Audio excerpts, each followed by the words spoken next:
હો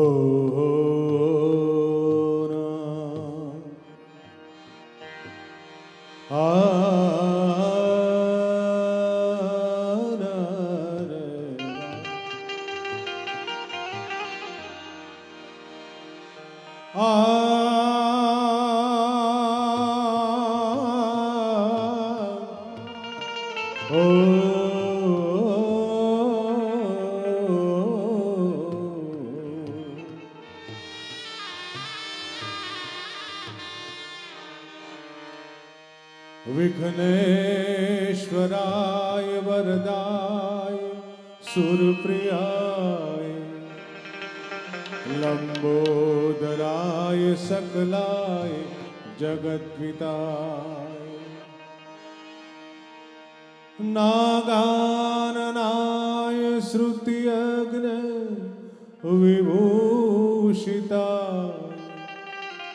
ગૌરી સુતાય ગણનાથ નમોસ્તુતે.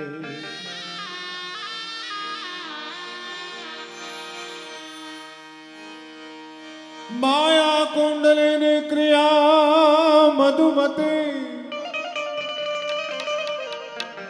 કાલે કલા માલિની એ માયા કુંડલિની ક્રિયા મધુમતી કાલી કલા માલિની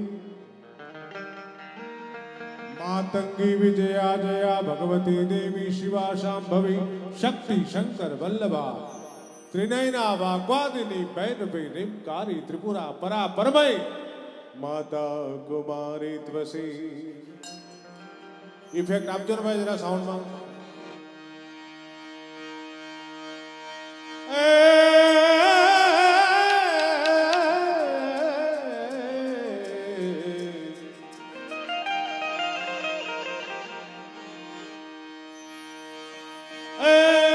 જગદંબા તુજો ગણી એમાં જપો તિહારો જાપ અને અખંડ તારા દીવા બળે માડી પર ગટ જાપો.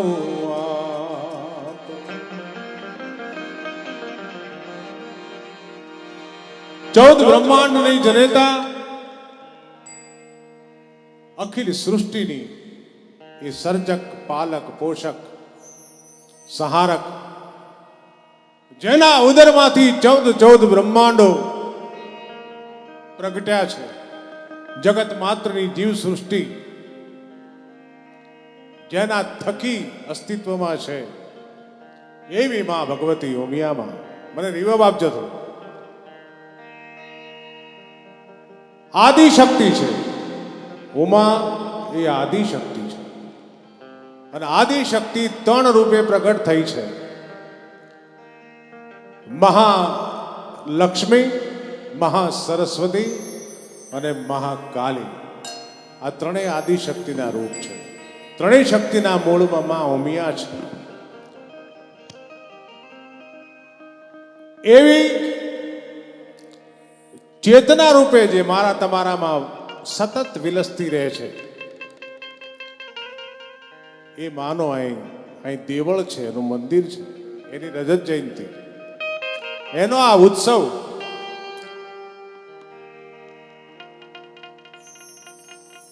ઉમિયાનો દીકરો ખૂણે ખૂણેથી આવીને પાય લાગણ કરતો હોય અને મને મારા મિત્ર વજુભાઈનો ફોન આવે કે તમારે એક દી પરંપરાની વાત કરવા આવવાનું છે. અમે તો માણસ જ પરંપરાના, તમે પરંપરાના જ છો ને પરંપરા છે એટલે જ આ ઉત્સવ છે. જ્યાં પરંપરા તૂટી છે અને ખબર નથી એની કુળદેવી કોણ છે. અમને પૂછે છે ફોન કરી કરીને. અમુક જ્ઞાતિઓ એવી છે કે જેને નથી ખબર એના કુળદેવી કોણ છે એ પણ. તો કુળદેવી એટલે શું, રિવાજ એટલે શું, પરંપરા એટલે શું, રીત એટલે શું, માન્યતા એટલે શું, વિધિ એટલે શું, વિધાન એટલે શું, અને આ બધાનો સરવાળો થઈને જે સંસ્કૃતિ બને એ પરંપરાની વાત આજ મારે તમારે કરવી છે. મને હરખ બહુ છે, કારણ કે મારા મિત્ર વજુભાઈ છે ને એ કંઈ પણ એને કંઈ પણ સારું કામ કરવું હોય, કાંઈક પણ એક સારું કોઈ આયોજન હોય, જ્યાં સંસ્કારની વાત કરવાની હોય ત્યાં મને એ પહેલો યાદ કરે. મને ખાલી ગાયક નથી ગણતા, મને કલાકાર નથી ગણતા, મને એનાથી કંઈક વિશેષ ગણે છે કે ગીત ગાનારા તો ઘણા મળશે, પણ ગીત વિશે વાત કરનાર બહુ ઓછા મળે છે. અને હું કહું છું કે હું ગીત ભલે ગાઉં છું, પણ હું ગીત સમજીને ગાઉં છું, સમજાવીને ગાઉં છું. મારી પાસે ગીતની વાત છે અને વાતના એ ગીત છે.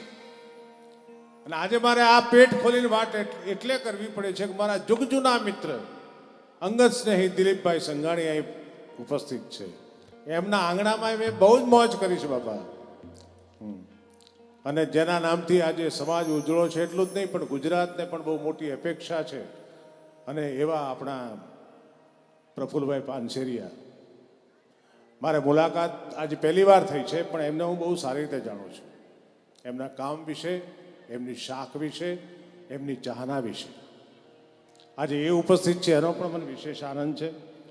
અને વસંતભાઈ ગજેરા, એમના સંકુલમાં તો હું એક બાદ જેપી વોરા સાથે એ સંકુલ હું જોવા ગયો હતો. અતિશય આનંદ થયો મને વસંતભાઈ ગજેરાનો. તો આ બધા મહાનુભાવો, જયરામભાઈ વાંસચાળિયા, ઉમિયાધામ સિત્સરના જે પ્રમુખ છે, એ બધાને હું અહીં બહુ હરખથી આવકારું છું. બાબુભાઈ ધાનક, અને ફરીવાર હું યાદ કરું મારા વજુભાઈને, આ મહોત્સવ સમિતિના ચેરમેનને. એ માણસે આખી જિંદગી ખર્ચી નાખી જો સંસ્કૃતિ માટે. માત્ર બિઝનેસમેન નથી, એ સંસ્કારની ખેવનાવાળો છે. આજે હું એની છે મને હરખ એ વાતનો છે કે પાટીદાર સમાજ ભેગો થાય છે, મા ઉમિયાનો ઉત્સવ છે, એમાં મારે પરંપરાની વાત કરવી છે. હવે પરંપરા એટલે શું તમને કહું કે કોઈ પણ સમાજ, કોઈ પણ સંસ્કૃતિ કે કોઈ પણ પ્રજા, કોઈ પણ રાષ્ટ્ર, હમણાં પ્રફુલભાઈ હિન્દુત્વની વાત કરીને, હિન્દુત્વ એ સંકુચિત વસ્તુ નથી. હિન્દુત્વમાં પરિવારની જે પ્રથા છે, લગ્ન સંસ્થા તો બધે છે, મેરેજ બધે થાય છે, પણ કેવી રીતે થાય છે તમને કહું. માત્ર કોન્ટ્રાક્ટ થાય છે, એગ્રીમેન્ટ થાય છે. ત્યાં ભાવનાનું જોડાણ નથી. આપણે ત્યાં 7 જન્મના સથવારા છે. આપણે ત્યાં એકવાર ચૂંદડી ઓઢાડીને પછી કે જિંદગીમાં ઓઢી એની ઓઢી, બીજી ના ઓઢું હાથ ભોમાં, એ આપણી પરંપરા છે. બીજે એ નથી. જેના નામનો ચાંદલો કર્યો, જેના નામની સેથી પૂરી, જેના નામનું મંગળસૂત્ર પહેર્યું એ પહેર્યું. આ ભાવમાં બીજો ભાવ હું નહીં કરું, એ વેણ આપણી બેન દીકરી બોલે, આપણી માતાઓ બોલે. એ બીજા સમાજમાં નથી. એ આપણી પરંપરા. બીજું, આપણે ત્યાં બીજા સમાજમાં, બીજા ધર્મમાં, બીજી સંસ્કૃતિમાં શું હોય છે કે અડધી કલાક કે કલાકનો જ એ લગ્નનો પ્રસંગ હોય છે. કારણ કે એને માત્ર સહી કરવાની હોય છે અથવા સાક્ષીની હાજરીમાં એ કબૂલ કરવાનું હોય છે. આપણે ત્યાં લગ્ન છે ને એ ઉત્સવ હોય છે. આપણે ત્યાં ઉત્સવ હોય છે. 1 દિનો નહીં, 2 દિનો નહીં, 3 દિનો નહીં, 4 દિનો નહીં, 15 દિનો ઉત્સવ હોય. એ આપણી પરંપરા. લગ્ન લખાય એની પહેલા લગ્ન જોવડાવાય, એની પહેલા હકપણ થાય, અને હકપણ થાય ને એની પહેલા રૂપિયોને નાળિયેર દેવાય. જ્યાં છોકરીની છોકરાની વાત થાય, કોઈક વડીલ ચલાવે. પ્રેમ લગ્ન આપણે ત્યાં હતા નહોતા એમ નહીં, પણ લગ્ન પછીનો પ્રેમ હતો. લગ્ન પછી પ્રેમ હતો ને, મા બાપે જે નક્કી કરેલા હતા ને એ છે ને, વેલ્ડિંગ કોઈ દી તૂટ્યા નથી. એ આપણે ત્યાં હતી પરંપરા. હવે રૂપિયોને નાળિયેર દીધા, પછી એને હગપણ કર્યા, પછી એના લગ્નના મુહૂર્ત જોવાણા, પછી લગ્ન નક્કી થયા, તિથિ નક્કી થઈ. જો આપણી તમને હું વાત લગ્નની એટલા માટે કરું છું કે આપણી સંસ્કૃતિનું બંધારણ જ આપણા લગ્નમાં છે. આપણી પરંપરા આપણા લગ્નમાં છે. હમણાં મારો સમાજ એટલે કે મારો બારોટ સમાજ, એવા બીજા 4-5 સમાજ એવા છે કે જેમાં લગ્નના ગીત બૈરાઓ, સ્ત્રીઓ, માતાઓ, બહેનો પોતે ગાય છે. અને આપણા એ માતાઓ બહેનો બેઠા એમને ખબર હશે ગામડામાં એ પ્રભાતિયા ગવાય, ધોળ ગવાય, હાંજે હાંજી ગવાતી હોય. અને એ જે હાંજી ગાવા આવતે પાડોશમાંથી, સગા સંબંધીમાંથી એને પતાહા દેવાય, એને હાકર દેવાય. આવું લગ્ન થાય ત્યાં સુધી હાલે. એ લગ્ન ગીતો આપણી માતાઓ બહેનોને કંઠસ્થ હતા. એ આપણી પરંપરા હતી. કારણ કે માં છે એની દીકરીને શીખવાડે, દીકરી એની દીકરીને શીખવાડે, એની દીકરી એની દીકરીને શીખવાડે, એમ પેઢી દર પેઢી હાલે આવતા હતા ગીતો. એ પરંપરા હતી. એટલે કેવા હતા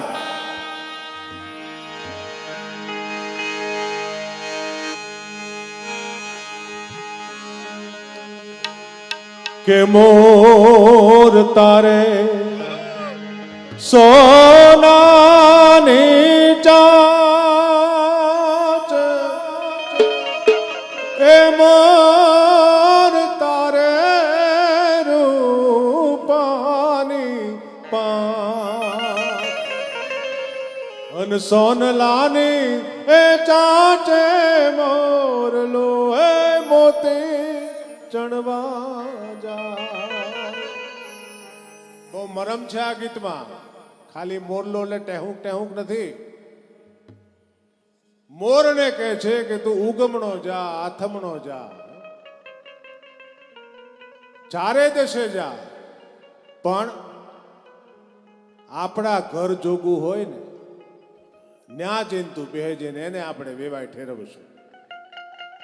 બધે જોઈ આવજે.